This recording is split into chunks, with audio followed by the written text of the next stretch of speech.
Osvaldo Martins, qual é o impacto desta decisão para a economia? Bem, primeiro, obrigado pela oportunidade. O que aconteceu até então é que o Banco Central, que é a autoridade máxima para o controle em termos de política monetária do nosso país, tinha estabelecido, por exemplo, uma margem de 2% para os bancos comerciais poderem fazer as suas ginásticas por forma a comercializarem as divisas. Ou seja, no fundo, o que acontece a partir do dia 23, que passará a acontecer, é que as divisas deixarão de ser comercializadas no regime de preços vigiados, passando a serem comercializadas no regime normal, ou seja, será o próprio mercado, serão as próprias instituições financeiras que terão o privilégio de poderem comercializar as divisas no preço que eles efetivamente quiserem comercializar. Ou seja, ao invés de termos esse tal limite, essa barreira, a barreira deixa de existir, fazendo com que a comercialização da divisa passe a funcionar tal conforme acontece com os outros produtos que são guiados pela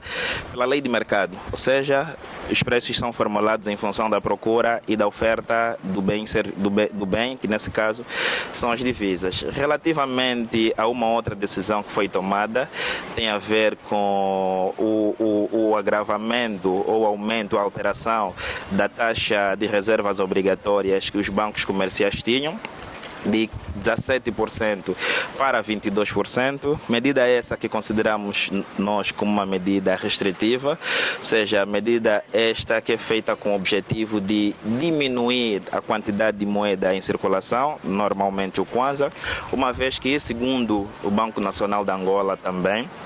considerou que existe muito Kwanza em circulação, mas que na nossa perspectiva, e falando mesmo a nível do impacto que nós esperamos para o mercado angolano, nós acreditamos que isso só existe, e sem querer obviamente contrariar aquilo que foi apresentado pelo Banco Nacional de Angola, isso só existe porque nós continuamos com problemas sérios de liquidez. Ou seja, nós continuamos com problemas sérios de divisas a nível de Angola. O preço do barril de petróleo continua a ter uma oscilação muito inferior àquilo que nós efetivamente precisamos. Tanto é que ontem, por exemplo, o preço do barril de petróleo fechou a $61 e nós estávamos habituados a vender ou a transacionarmos essa matéria-prima a valores mais significativos. Então, minha opinião é, nós não vamos conseguir ultrapassar a curto prazo problemas das divisas só alterando